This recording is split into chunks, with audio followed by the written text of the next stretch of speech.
Hi there, welcome to the Green Living Chats. I'm your host David with Amet Solutions. Today we bring you a special episode, Research Stories. This is where we have chats with researchers in diverse disciplines of the environment, talking about their researches and how they can be applied in the industry. So pick bits from it and use it for awareness campaign. So to kick this off today, we have a PhD graduate from the University of Western Australia. He is an expert in renewable energy, innovation systems, and environmental engineering. Today we have Dr. Basil Amuzu Sefordzi. Basil has an excellent academic profile where he has contributed several publications to top SCI journals. He has worked with several organizations in renewable energy, solid waste management, and environmental pollution. He is currently also working with Amet as an editor for the Go Green Ghana project.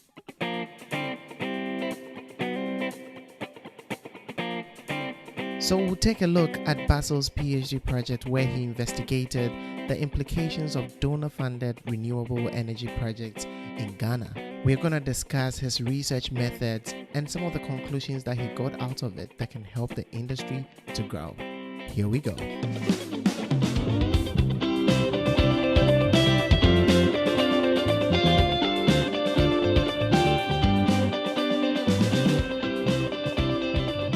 So thank you, Basil, for joining us today on the Green Living Chats. It's really an honor to have you here. I just want to put it out there that I know Basil on a personal level, and he has really helped me in my academic life. And I can talk about my academic life without talking about Basil. And so I just want to put it out there that I really appreciate you, and thank you so much for everything that you have taught me. By the way, you're welcome. David, thanks so much. And of course, it's been a pleasure knowing you, and it's been a pleasure working with you all these years, back in China, and even finding myself in Australia. We've worked closely and we've helped each other on so many levels, your research, your papers, and of course, my small articles. You've played an instrumental role. So it's a pleasure. And I'm happy to be part of the ongoing Go Ghana Green Project and also this podcast. Yes. I think the podcast makes so much sense. It's long overdue. It's important that we create a platform where Africans in the sustainable development sector will get an opportunity to share ideas, right? Because in as much as there are symposiums and conferences here and there, I think there isn't a strong coalition or a very vibrant platform where young Africans share ideas. So I think this podcast is a step in the right direction, and I'm very happy to be part of it. Thank you. Yes. Thank you. It's really a pleasure to have you. Let's zoom straight into your research. I mean, back in the days when we met in China, I remember you were working on sustainable energy and renewable energy, and I was like, this guy is doing really interesting things. I mean, I know that there is a story behind all these things. So yes. How did you choose your research? What went into it? Why the interest, and what brought you into all this? So of course you mentioned China, so I think it's just in order that I just give a brief history or start the story from China, right? I know you too well. Yeah. So when I landed in Shanghai, and we're traveling to Nanjing, yes, anyone that have used the was it Gautier? No, it was the D train. Yeah, it was the D train. Anyone that have used that train from Nanjing, from Shanghai to Nanjing, of course, you see all these high-rise buildings along the rail, and you see all of them filled with like solar panels, right? Yeah. So for me, that was my first experience in China, and that was the first thing I saw, right? And it just didn't make sense to me. How come this nation with this huge population have like access to electricity 24/7, and they don't only depend on their hydroelectric power, they also use solar panels, right? And of course, when you land in Nanjing, almost every house has a solar water heater, almost every house. If you use the school bus from Gulo to Jiangsu, is it no Jianing? Yes, Channing, from yeah. Gulo to Jianing, and you're on the bus, you see all these apartments, all these residential buildings with solar water heaters, right? So yeah, for me that's where the interest started from, right? And when I was looking for a research topic for the master's thesis and all that, I got a chance to talk to an uncle of mine who was a lecturer in New York by then. Yeah, so basically just to give me his thoughts about environmental sciences and what its relevance, in Africa. Yeah, so we had a chat. Yeah, we had a chat, and I shared some ideas with him, what I want to do, what I feel I will enjoy doing, and whatnot. Yeah, so he also gave some input. And so, yeah, long story short, the main reason why I developed the interest for clean energy was the fact that comparing the strides made in China in terms of access to electricity to what we have back home in Africa, I saw that I saw an opportunity, because when you read publications, you always see that most papers on Africa will say there are 600 million people without access to electricity, right? And these people, two-thirds of them are in rural communities who cannot be served by the national grid. And it's only solar and decentralized clean energy technologies that can serve this country. So honestly, I saw it from a business point of view. I saw it there is an opportunity there. So if I position myself well, the next 10 to 10 years and beyond, I'm good. I'm good. Because without a doubt, that's the future. Yeah, Exactly. clean energy is the future. Fine, it's tough, it's quote unquote expensive, and some of the technologies are yet to prove themselves, but it's the future. So even now, if you're looking for something to invest in batteries, invest in clean like solar energies and whatnot. So so for me, I saw it from a business point of view. And when I discussed it with our supervisor, of course, David knows how supportive Lashe is, right? So yeah, he bought into the idea, but unfortunately, his expertise was not in clean energy technologies. And one of his colleagues, Li Yiping, Yeah. Li Yiping, yes, he had a research team that was working on sludge gasification. Yes, so they were doing the supercritical water gasification of sludge. So yeah, we discussed with their team, and we wanted to go into hydrogen energy, right? Because by then, 2012, 2013, that's when the buzz about hydrogen energy was gaining momentum, right? And yeah, there was very, very little research about hydrogen energy. So I thought it was a good place to find myself and be able to contribute to that literature or to that body of work. So I started my studies in clean energy technologies on hydrogen energy production from food waste and agricultural residue. Yeah, I think 2013, yeah, that's when I got the idea to write a paper on Africa's hydrogen energy potential from biomass. Yeah, so I went to the International Energy Agency's database, got some data. Everything was based on a PC. I didn't go to the field. So I got the data, read a couple of papers, did my own computations and whatnot. Yeah, so that was my first publication.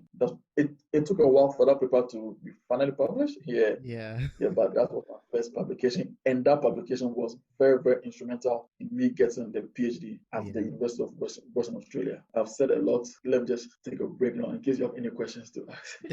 Definitely. I'm really gonna pick up your thoughts on the role of clean energy and sustainable energy in Africa later. But now I want us to dig a little bit into the scope of your PhD research.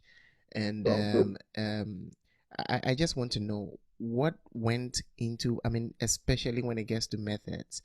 What methods did you consider in in your PhD research, and what is the scope? What does it cover? What did it entail? What did you look into? And Good, let's good. summarize that, and later I'll pick up your thoughts on Africa, because I know we have a lot to talk about.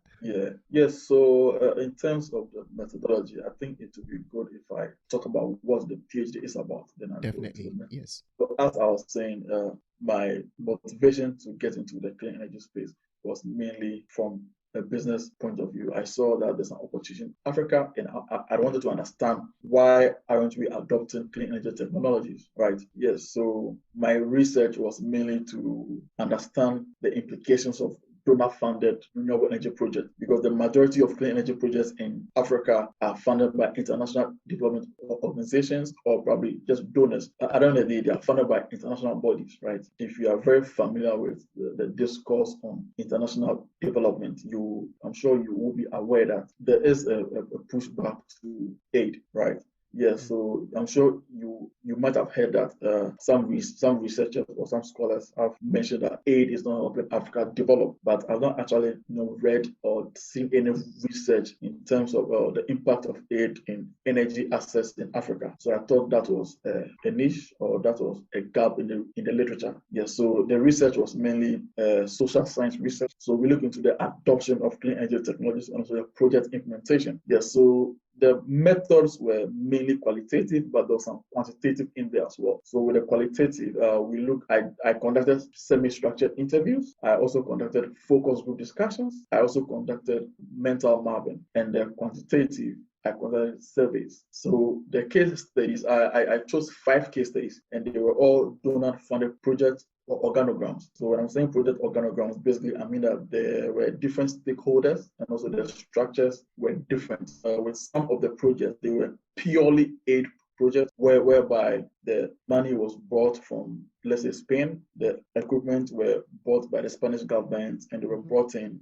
No one had to pay for it. Like the adopters didn't have to pay or incur any cost. They were just given to them free of charge. There were projects like that, and there were some projects too that were part funded using grants, and some were also funded using loans. So the adopters had to buy the systems at a subsidized price. Yes, so these were the main 2 types of projects that I looked into. But in all, there were 5 projects. I had 2 biogas projects and 3 solar projects. The 3 solar projects, 1 was a mini-grid project, and 2 were actual solar home systems that were installed on households and government facilities. And it was important that we had this diversity in the case studies to give a good representation of donor-funded projects in Ghana or across Africa. When you look at any donor-funded project in Africa, you will find one example in the case studies that I selected. Yeah, so the diversity in case studies was very important. The location was very important across the country. We had case studies in Upper East, the Northern region, the Greater Accra, Kumasi, the Volta region. Some of the case studies were also in island communities where I had to take a boat, travel to the island. Yeah, so the diversity was very important to give a picture of what's actually happening on the ground. So of course we conducted interviews. We interviewed the project implementers, and these comprise of course the donors themselves, the government agencies, the renewable energy companies that were contracted, and also the NGOs. Depending on the type of donor-funded project, the actors may just be 2 types, as in the local renewable energy companies or government agencies, or financial institutions, local financial institutions, local clean energy companies, or NGOs. So depending on the organogram that they chose for the particular project. So in terms of the methodology, these were some of the stuff that I looked into, making sure that there was diversity in the case studies, and making sure they were spread across the country, and also making sure that I did not use only one data collection method. I used 4, so it was important to get that done. I think that it's slowly becoming a cliche that we hear PhD students finish their research, and we don't really appreciate the efforts that go into the work. Listening to the method that you're talking about, it seems you considered so many issues. You have to consider different case studies that will bring a new concept that could be applicable in different areas. What are some of the things that you considered in choosing these case studies? So one of the main criteria was to make sure that the project had a component that was funded by, it was funded by international organizations. That was key. Secondly, I also looked at projects that were meant to generate clean energy to be used in a facility, right? So the biogas project, I have to make sure that the biogas that was installed there was the gas generated was used to generate electricity, or the gas produced was used to generate electricity, right? Or maybe was used for cooking, right? And of course, with the solar project, of course, electricity is generated through the solar panels and light is provided in the household. And thirdly, I also look at the currency of the project, how old the project is.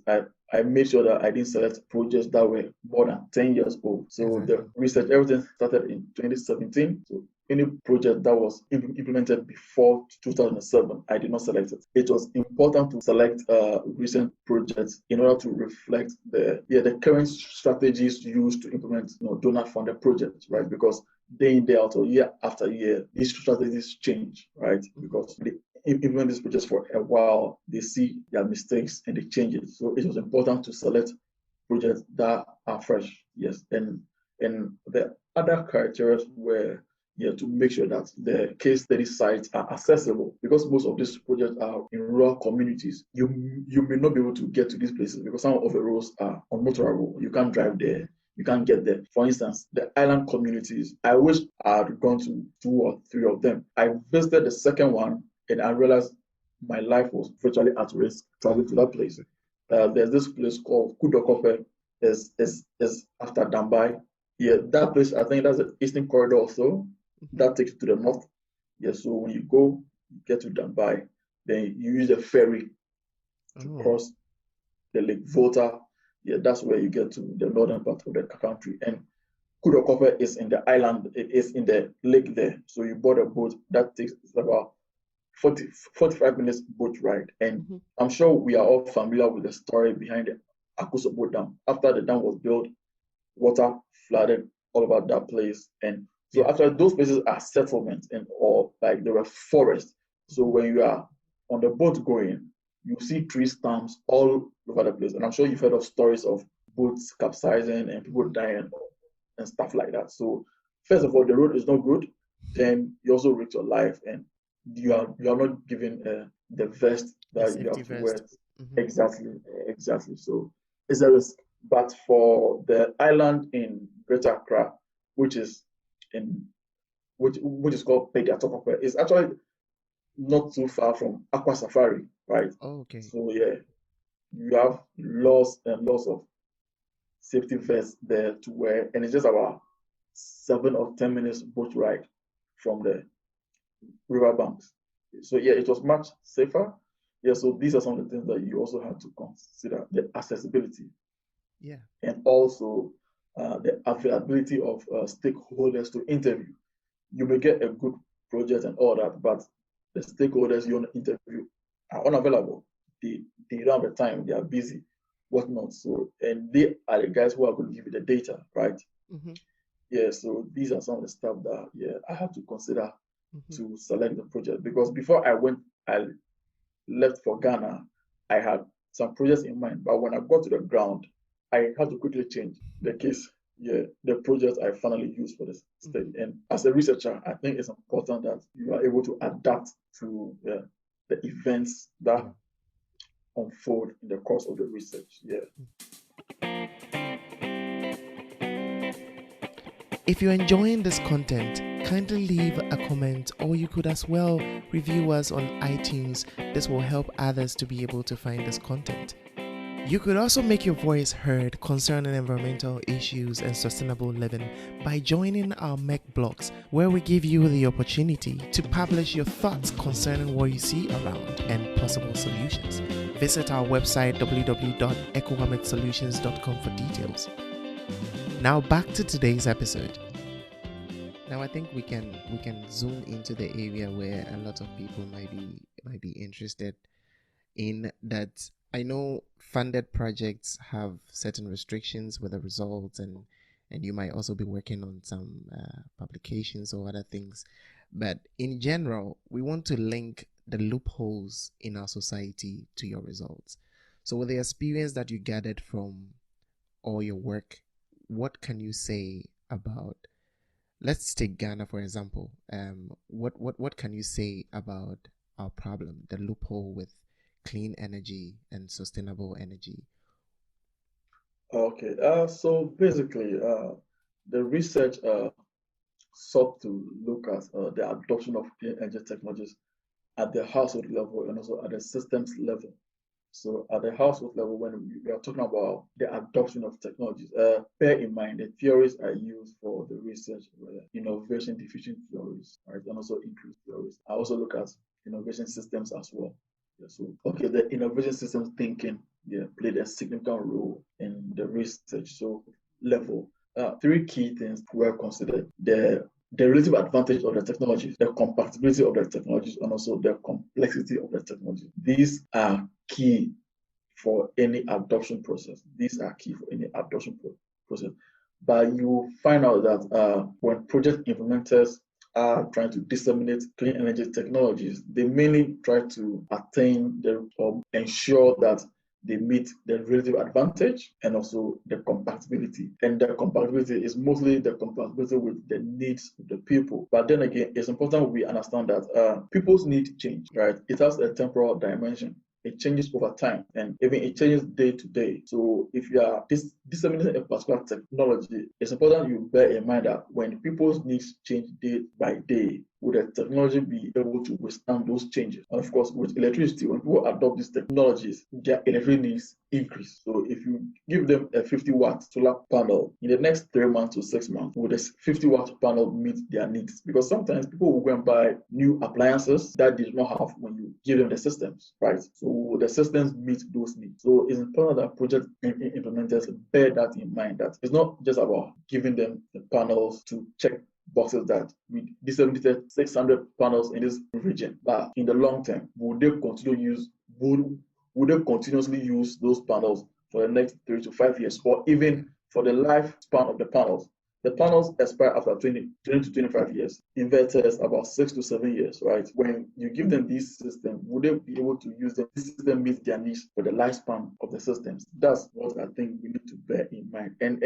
And this is also intertwined with existing national energy policies and also clean energy policies as well, because there has to be a synergy with all these policies. Yeah. We can have a national electrification program which is not linked to our renewable energy targets or policy if we have any policy at all, right? So it's important that these policies take into consideration the household needs of these people, because if, for instance, there's this very popular thing that you hear the project implementers or the government officials in Ghana say that they disseminate solar panels in communities that will not be served with the national grid in the next 5 to 10 years. But after the install of these systems, sometimes even that same year, they extend the national grid to these communities, or maybe the following year, right? And this extension is often influenced by politics, promises that they've made to the people, because the people want the grid in order for them to vote for the people or for the politicians, or maybe the people have complained that their community next door has the national grid, but you can't give them solar panels, meaning you don't respect them, right? So there are these pressures, these social-cultural pressures in there that also influence the extension of the national grid. There's this other policy that says that the national grid will be extended to, first of all, I think the national grid it isn't supposed to be extended to communities that have less than 500 inhabitants, but there's an exception. If the grid is passing through communities that have less, then they will be given the national grid. So even if these communities are given the solar panels, the mere fact that they are extending the national grid to bigger communities and it passes through the small communities, then they will be given the national grid. Yeah. So these people will tend to abandon the solar panels. So the problems are actually intertwined and convoluted, but it appears when we are addressing or we are sort of disseminating these technologies, we don't take these things into consideration, which I think is problematic. And of course, one thing that I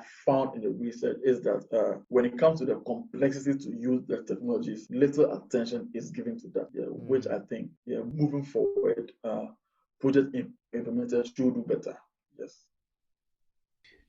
Currently, I think that comparing Ghana to, let's say, Europe and, let's say, Asia, the type of energy that we are using, I think our main source of energy is hydropower.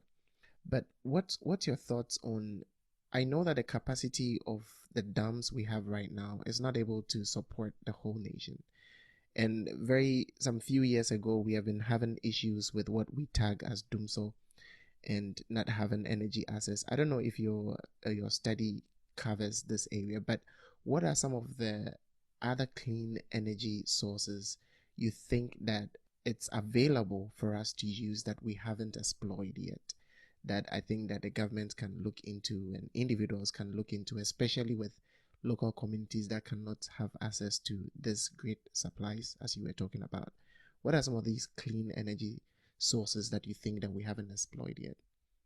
I will say wind, because if I'm answering your question as to which ones that we haven't explored yet, Yes. Yeah, because we've explored biogas, right? But not to the level that we should. Exactly. So the one that we haven't explored yet is wind. But then again, our wind potential is very low, especially in Ghana. Places where they have high wind potentials are the east coast and south of Africa, right? So you see wind turbines in Kenya and whatnot. Yeah. So yeah, across Africa, some countries have done well in terms of wind.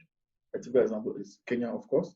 Yeah, but in Ghana, in the tropical rainforest region, we don't have high wind speed potentials. Yes. I saw this GIS database by the Coast Energy Efficiency. They have this GIS database of the wind energy potentials across Ghana and, of course, West Africa. I think you should take a look at that. It's a very resourceful database that they put together. And it's not only on wind, solar systems that have been installed across West Africa, all the various clean energy technologies. And you find out there's little wind potential across our sub-region, especially Ghana. Yes, but I know there was this Dutch company that was doing some research on wind potential around the Kwewu Hills and all. Yeah, but wind, we're not exploited wind enough, probably because we have very less wind potentials in the country. But biogas, I think, is something that we can still be very, aggressive in terms of increasing its adoption, because we generate lots of bio waste in the country. Yes, from our senior high school, fecal excreta and all that we can use to generate biogas to power the palm trees and whatnot, right? So we have so many boarding schools in Ghana, and that's a resource, right? So even the slurry can be used to produce these briquettes that can be sold as charcoal. Yeah, biogas, we've done some on biogas since the 1980s from the Apollonia project. And we've seen small biogas projects across the country, but most of them have failed. Yes, and there are still new biogas projects going on, but how long are those ones also going to last, right? Yeah, we must give biogas enough attention, just like we are giving to solar. We must give biogas, because there's lots of potential for biogas, especially, as I said, in our boarding schools and also in our farms, and also in our food factories. So I think it's something that we must look into, because there's lots of money there as well. Exactly.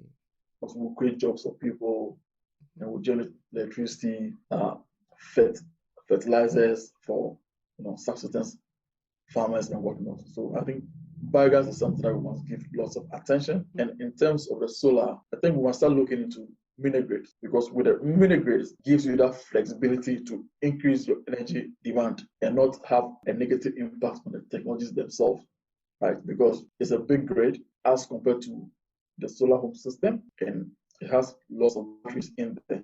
And there are tariffs that a user can subscribe to. So if you feel your energy needs are increasing, you just hop onto the next tariff and you pay more. Yes, and the energy is in the battery and is being managed in a separate place far from the household, as compared to the solar home systems where it's only one or two panels and you can't do anything more to it. If you want to increase your energy, you must buy another panel. So you find people doing all sorts of connections, buying inverters, because the ones that they often disseminate in this rural community, they are DC, so they buy the inverters to make it AC, and also when the charge controllers can't stop the flow of power because the battery needs to charge, people bypass the charge controllers so that they can use the electricity. So for me, I think we must take a good look at the mini grids and invest in them, because with this solar home systems, they are good, but when it comes to the changing energy needs of the people, the solar systems are unable to withstand that because it's just one system and they must buy a new system in order to increase their energy needs. So in terms of which technologies we have to look into the future, I think biogas technology is important and also mini-grid. But I would like to ask you that with this research experience that you have gotten and all your experience in research, how do you see the future and what's your expectation in the next 2 to 5 years with your professional life? With my professional life, now I see myself wanting to be in the industry where I find myself implementing these clean energy projects. Next 2 to 5 years, yes, I see myself being in the industry and even not only in the clean energy sector, but anything sustainable development and environmental sustainability, right? Because the next 5 to 10 years, I see myself probably just setting up a consultancy where, of course, I'll submit proposals for these projects, seek funding from private individuals to implement these projects, and also be able to sort of teach the future generation about innovation, adoption, innovation systems. Yeah. So I think it's a loophole that we haven't really invested in as a country or as a continent in terms of understanding how innovations are adopted and using the system's perspective of innovation to help foster sustainable development in our country. Because I strongly believe that most of our challenges, if we are able to have an innovation systems perspective, we're able to solve most of our problems. Because at the end of the day, it's about adoption of new ideas, new technologies, and new policies, right? So if for instance, we have congestions on our roads, traffic, and all that, and you bring in new buses, you are expecting the people to adopt these metro mass transit buses. Yeah. Right? It's an adoption process, right? Which systems are in place? For instance, there's this innovation systems theory called the multi-level perspective, right? And which talks about the landscape, the regime, and the niche, right? So the regime as the lock-in systems, right? We have the trotro, the taxis, and all that. These are the lock-in systems that we know and we are used to as a people, right? And our culture, the way we relate to this system is also locked in, right? Yeah. How do we destabilize these things in order to adopt a new way of transportation? Do we have to go to geographical locations that are less locked in as compared to Accra or Kumasi? These are some of the things that we need to think about. And if you have an innovation systems thinking, you will be able to disentangle all these complexities and be able to properly implement new policies, new technologies for the masses to adopt. Yeah, so it's something that I really want to look into, be able to set up an institute where we provide short courses for people, and of course for policy makers, fintech, new companies that want to penetrate the market with their new ideas and whatnot. It's all about adoption, and we need to understand how the adoption process takes place. Yeah, so that's what I see myself doing in the next 2 to 5 years or 5 to 10 years. Exactly. It has been very informative talking to you, Dr. Basil. If you have any last words, I would just want to give you opportunity to say something. And I just want to say thank you so much for this opportunity. Yes, it's something that I think is very, very important. Green Living Chats, as I said in the beginning, it's important we have these spaces where young Africans who are in the sustainable development space share ideas and network. It's very, very important. So just 2 or 3 weeks ago, I contacted lots of people on LinkedIn just to introduce myself to them and tell them that I just finished my PhD and I'm looking for opportunities. And you'll be amazed as to the level of support I got. There are people like us out there who want to really connect. And this is something that we need to do. I Exactly. strongly believe that the intra-Africa trade that we always talk about, there's something that we don't talk about. Knowledge transfer is key. Knowledge transfer within Africa is key. Knowledge transfer among Africans in the different countries is very, very key, because we are in Ghana and we know little about the day-to-day happenings in Togo or Cote d'Ivoire. It's as if we are in our own bubble, right? And if you're going to hear anything from these countries, then probably it's coming from CNN or Al Jazeera, people who are outside our continent. It Exactly. doesn't make sense. It doesn't make sense. So let's make conscious effort to enhance knowledge transfer within the continent, within among ourselves as Africans. And that's what's going to help us move forward. It was a pleasure having you, Dr. Basil. Thank you so much for coming. Anytime. Thank you so much for listening to today's episode. R&D definitely has a role to play in project implementation. Investors and project implementers could focus on the outcome of such projects to help us have a better future. Get in touch with us for more details. Let's meet on the next episode. Until then, live great.